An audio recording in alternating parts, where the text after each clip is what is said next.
Hi, my name's Darren Tindal, Managing Director at Himac Attachments. This is a quick message to say that Himac is open for business and that our entire dedicated team are able to continue operating.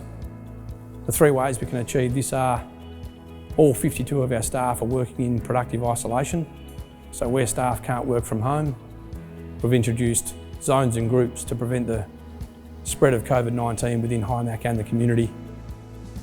All state border restrictions do not apply to our freight network, so we're able to deliver as normal.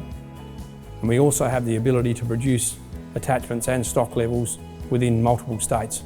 We have a fantastic team here at Himac, and our productive isolation strategy will ensure job safety and ongoing production. We want to help you make a living and keep Australia working. If you have any questions, please feel free to call me on 0427 468 835. Thank you.